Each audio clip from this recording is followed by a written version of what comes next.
Ebana, hichi hapa ni kikosi cha Simba ambacho kitaanza mchezo wa leo dhidi ya Stellenbosch ya South Africa kwenye hatua ya nusu finali ya kombe la shirikisho. Hapo uwanjani tupo live, hali ya uwanja kama unavyoweza kuiona, uwanja unanyunyuziwa maji fulani hivi ili uweze kuwa mzuri kweli kweli na uweze kuwa vizuri sana kwenye pitch. Lakini kikosi kama unavyokiona kinatoka hotelini kuelekea uwanjani. Huko nambari 1 akiwa ni Pimpin Kamala, fullbeki ya kulia Shomari Kapombe, fullbeki ya kushoto Mohamed Hussein Zumbi Junior, katikati anacheza Shamu pamoja na Hamza.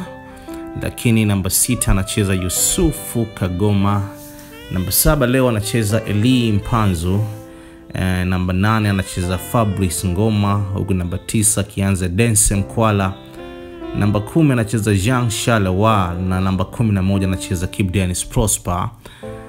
Lakini kikosi kinafanya warm up kama unavyoweza kuona hapo. Tuko live kabisa kutoka uwanja wa Amani.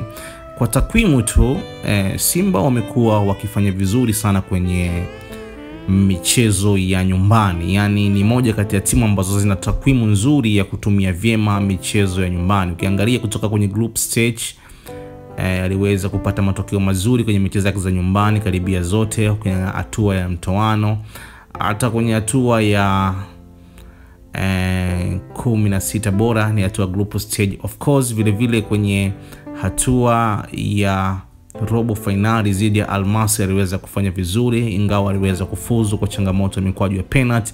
Lakini vile vile Stellenbosch sio wabaya, kwa sababu hata hatua ya robo finali wao waliweza kupata ushindi mbele ya Club Zamalek ya Misri. Ila leo kwa imani yangu naona klabu ya Simba inaweza kuibuka na ushindi mzuri kwa kikosi hichi ambacho Mwalimu Fadlu ameweza kukipanga. Kama bado haujasubscribe channel yako Bongo Complex, fanya hivyo ili uweze kuwa wa kwanza kupata notifications zetu pale tu zinapoweza kutoka. Usisahau ku like na ku comment.